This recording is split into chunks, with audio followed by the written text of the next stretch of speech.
Hello दोस्तों, आप सभी का स्वागत है आपके अपने YouTube channel SSC exam pro में। आज मैं फिर कुछ महत्वपूर्ण प्रश्न जैसे तृतीय मतदान अधिकारी के क्या कर्तव्य हैं, दृष्टिहीन या दिव्यांग के साथी के रूप में किस व्यक्ति को नियुक्त कैसे किया जाता है, tender vote, challenge vote, test vote, proxy vote, ASD voter क्या है, आदि प्रश्नों का उत्तर इस वीडियो के माध्यम से आपको मिलेगा। यह प्रश्नों की सीरीज का चौथा पार्ट है। अगर आप पहले 3 पार्ट को देखना चाहते हैं तो डिस्क्रिप्शन में लिंक दिया हुआ है, वहां पे क्लिक करके जरूर देखिए। साथ ही साथ प्रश्नों का उत्तर भी कमेंट करके जरूर दें। अगर आपको वीडियो थोड़ी भी पसंद आए या आप किसी कंपटीशन की तैयारी कर रहे हैं तो मेरे चैनल को लाइक, शेयर और सब्सक्राइब करना ना भूलें तथा नोटिफिकेशन बेल को भी क्लिक कर दें। तो चलिए शुरू करते हैं आज का वीडियो। सभी मतदान अधिकारियों के लिए जानने के लिए उपयोगी प्रश्न या बातें तथा उनके कार्य भाग 4। तो पहला प्रश्न है, तृतीय मतदान अधिकारी जिसे थर्ड पोलिंग ऑफिसर कहते हैं, उनका कार्य क्या है। तो थर्ड पोलिंग ऑफिसर जो होता है वो कंट्रोल यूनिट का प्रभारी होता है और मतदान पर्ची का संधारण भी वह करता है। अगर जरूरत पड़े तो द्वितीय अधिकारी का अगर एक्स्ट्रा काम उसे मिले जैसे अमित स्याही लगाना तो वह अमित स्याही भी लगाएगा। और पिछले वीडियो में मैंने बताया था कि जो द्वितीय मतदान अधिकारी होता है वो वोटर स्लिप जो होता है वो थर्ड पोलिंग ऑफिसर को देता है। तो वह जो थर्ड पोलिंग ऑफिसर के पास मतदान पर्ची आएगा, वोटर स्लिप, वह उसे अपने पास क्रमबद्ध सुरक्षित रखेगा।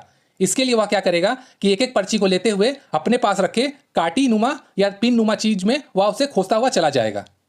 उसके बाद मतदाता को वोट देने के लिए कंट्रोल यूनिट में वह बैलेट बटन भी दबाएगा जिससे मतदान यूनिट चालू हो सके और मतदान शुरू हो सके। वह वोटर को कहेगा कि मत देने के लिए वोटिंग कंपार्टमेंट में जाइए। उसके बाद वॉलेट यूनिट में मतदान सही जगह वोट कास्ट करे, इसके लिए भी वह उसे समझाएगा और वोटिंग कंफर्म होने पर वह मतदाता से कहेगा कि आपका वोट हो गया है, अब आप यहां से जा सकते हैं। उसके बाद वह समय समय पर कंट्रोल यूनिट में टोटल वोट को मतदाता जो रजिस्टर होगा उससे वह मिलान करता हुआ भी चला जाएगा। और इसके साथ ही साथ वह यह भी जांच करेगा कि कहीं मतदाता ने अमित स्याही मिटा तो नहीं दी है, क्योंकि अगर वह ऐसा करता है तो वह वोटर फिर से हो सकता है वोट देने के लिए आए, इसका भी उसे ध्यान रखना होगा। अब चलिए देखते हैं दूसरा प्रश्न क्या है। दूसरा प्रश्न है, दृष्टिहीन, दिव्यांग या शिथिलांग मतदाता के साथी किस प्रकार प्रदान की जाती है। तो इसके लिए जो जो क्राइटेरिया है वो हम लोग देख लेते हैं।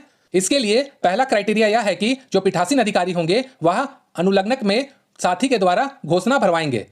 साथ ही साथ ये बात का भी ध्यान रखना होगा कि अगर दिव्यांग दृष्टिहीन मतदाता के लिए कोई साथी बनकर आता है तो एक व्यक्ति सिर्फ एक ही मतदाता का साथी बन सकता है, एक से अधिक मतदाता का साथी वह नहीं बन सकता है।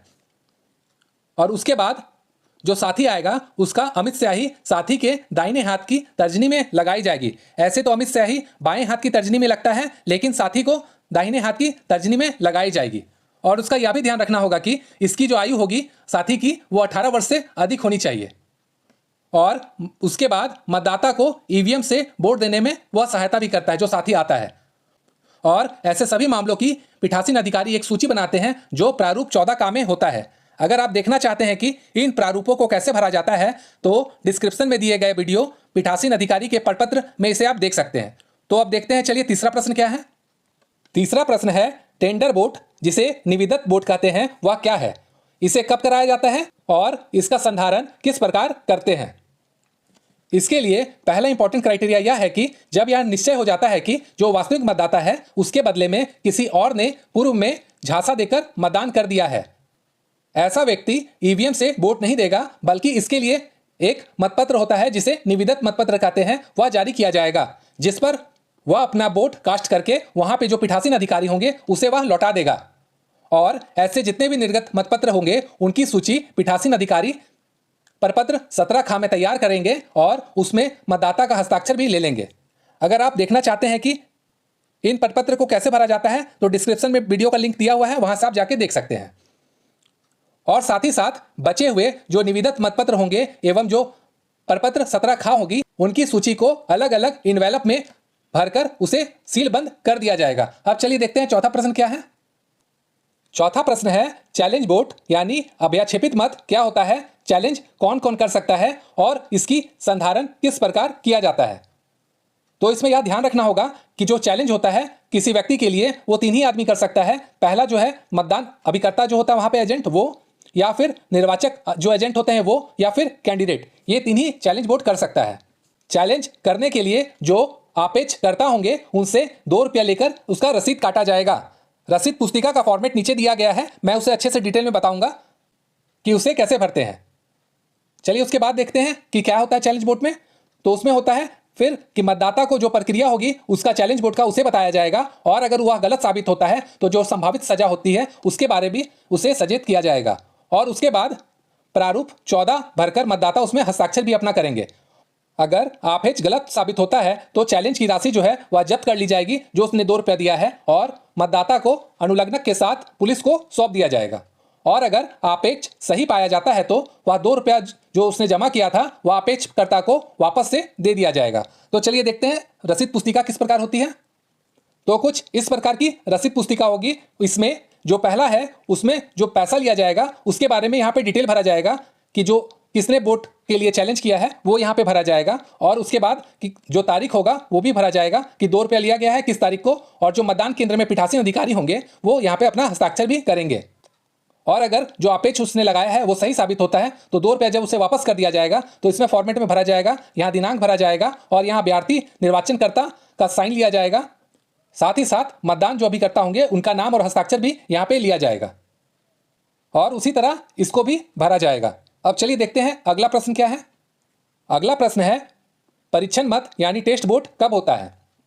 टेस्ट वोट तब होता है यदि वोटर आपेक्ष लगाता है कि वोटर ने जिस कैंडिडेट को वोट कास्ट किया वीवीपैट में उसकी पर्ची नहीं निकलकर किसी अन्य कैंडिडेट की पर्ची का प्रिंट नाम हो रहा है।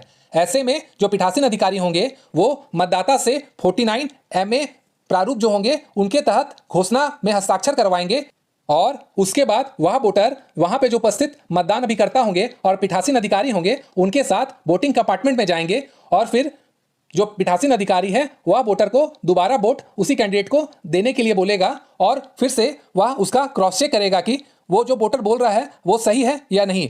अगर वोटर द्वारा कही गई बात सत्य निकलती है तो मतदान को स्थगित कर दिया जाएगा और जो उच्च अधिकारी होंगे उनको सूचित किया जाएगा, और वो जो आदेश देंगे उनका पालन किया जाएगा। और यदि मतदाता का आरोप गलत निकलता है तो उसे घोषणा के साथ पुलिस बल के पास सौंप दिया जाएगा, और फिर से जो वोटिंग है वो उसी तरह जारी रखा जाएगा। यदि आप देखना चाहते हैं कि अनुलग्नक जो 17 है उसे कैसे भरा जाता है तो आपको डिस्क्रिप्शन में जाना होगा, और वहां पे पीठासीन अधिकारी के प्रपत्र में वीडियो जो है उसमें आप इसे जाकर देख सकते हैं। अब चलिए देखते हैं अगला प्रश्न क्या है। अगला प्रश्न है प्रॉक्सी वोटर कौन होते हैं, इनकी मतदान प्रक्रिया क्या होती है। कुछ सेवा मतदाता दूसरों को अपना मत देने के लिए अधिकृत करते हैं। ऐसे मतदाता को हम लोग कहते हैं क्लासिफाइड सर्विस वोटर, तथा उनके बदले जो मत आता है उसे प्रॉक्सी वोटर कहा जाता है। जो ऐसे मतदाता होती है उनकी सूची अलग से दी जाती है और वह सामान्य मतदाता की तरह ही मतदान प्रक्रिया में भाग भी लेते हैं। ऐसे तो अमिट स्याही बाएं हाथ की तर्जनी में लगती है, लेकिन इस मतदाता के बाएं हाथ की मध्यमा उंगली में अमिट स्याही लगाई जाती है। साथ ही साथ मतदाता जो रजिस्टर होता है 17 उसके कॉलम 2 में उपलब्ध कराई गई CSV की जो सूची होती है उसमें उसका क्रमांक संख्या जो होगा क्रमांक वो लिखा जाएगा, और जो कॉलम होगा उसमें PV लिखा जाएगा, तथा जो कॉलम 3 होगा उसमें प्रॉक्सी वोटर का जो पहचान पत्र होगा उसकी संख्या लिखी जाएगी। अब चलिए देखते हैं अगला प्रश्न क्या है। अगला प्रश्न है ASD वोटर कौन होते हैं, इनकी वोट देने की पूरी प्रक्रिया क्या होती है। तो सबसे पहले जानते हैं ASD मतलब क्या होता है। A for absent, S for shifted और D फॉर डेड। इसका मतलब यह है कि मतदाता सूची में इस प्रकार से चिन्हित जो भी मतदाता होते हैं अगर वह मतदान दिवस के दिन उपस्थित होते हैं तो फर्स्ट पोलिंग ऑफिसर के पास वह जाएंगे, पीठासीन अधिकारी गहन छानबीन उनके बारे में करेंगे, और अगर वह संतुष्ट होते हैं कि यह वोटर वही है जिसका नाम ASD सूची में है तो उनसे अनुलग्नक 16 में घोषणा प्राप्त किया जाएगा। अनुलग्नक 16 क्या है वो अभी हम लोग नीचे में देखेंगे, और उसके बाद जो प्रपत्र 17 का होगा उसमें अंगूठा या हस्ताक्षर का निशान दोनों प्राप्त किया जाएगा, और उसके बाद मतदान के अंत में जो पीठासीन अधिकारी वहां पे होंगे वह एक प्रमाण पत्र जारी करेंगे कि इस तरह के कितने मतदाता वहां पर आए, और इस प्रमाण पत्र को मतदाता रजिस्टर के साथ वह अपने पास रख लेंगे। तो चलिए देखते हैं इसका फॉर्मेट क्या है। तो इसका फॉर्मेट कुछ इस प्रकार का होगा जिसमें यह लिखना होगा कि मैं सत्यपूर्वक घोषणा एवं पुष्टि करता या करती हूं मैं वही व्यक्ति या महिला हूं जिसका नाम, यहाँ पे नाम भरना है, निर्वाचन क्षेत्र यहाँ निर्वाचन क्षेत्र भरना है, कि मौजूदा तैयार संशोधित निर्वाचन नामावली सूची वर्ष यहाँ वर्ष भरना है, कि जनवरी माह की तिथि के भाग क्रमांक यहाँ क्रमांक भरना है, में दर्ज है मुझे ज्ञात है कि निर्वाचन के दौरान प्रतिरूपण भारतीय दंड संहिता की धारा 171 घा के तहत निर्वाचन अपराध है। ये भरने के बाद जो निर्वाचक होंगे उसका यहाँ पे हस्ताक्षर या अंगूठा का निशान ले लेना है और उसके साथ ही साथ निर्वाचक का नाम यहाँ पे भरना है। इसके बाद पीठासीन अधिकारी लिखेंगे कि प्रमाणित किया जाता है कि ऊपर नामित निर्वाचक द्वारा उपरोक्त घोषणा मेरे सामने की गई है। उसके साथ ही साथ मतदान केंद्र की जो संख्या या नाम होगा वो यहाँ पे भरना होगा और तिथि जो है वो भी पीठासीन अधिकारी भरेंगे और उसके बाद पीठासीन अधिकारी अपना यहाँ पे हस्ताक्षर करेंगे। चलिए देखते हैं अगला प्रश्न क्या है। अगला प्रश्न है, पोलिंग एजेंट यदि चाहे तो किन चीजों की संख्या को नोट करना आवश्यक होता है। तो ये होता है control unit, wallet unit, VVPAT, green pepper seal तथा स्पेशल टैग की क्रम संख्या को। चलिए देखते हैं अगला प्रश्न क्या है। वीवीपैट के ड्रॉप बॉक्स यूनिट को कब सील किया जाता है। तो पहले भी मैंने वीडियो में बताया है कि जब मॉक पोल समाप्त हो जाता है उसके बाद मॉक पोल पेपर स्लिप को बाहर निकाल लिया जाता है और उसके बाद ड्रॉप बॉक्स यूनिट को सील कर दिया जाता है। चलिए देखते हैं अगला प्रश्न क्या है। अगला प्रश्न है, वीवीपैट के सुरक्षित उपयोग के लिए कौन कौन सी सावधानियां बरती जाती है जिससे वीवीपैट खराब ना हो। तो इसके लिए वीवीपैट को सूर्य की सीधी किरण, उच्च तापमान एवं उष्मा तथा धक्के से बचाकर रखना होगा। तो ये रहा दोस्तों प्रश्नों की संख्या का चौथा पार्ट। 5वां पार्ट मैं कल अपलोड करूंगा। आप चैनल को सब्सक्राइब करके इसे देख सकते हैं। Thank you.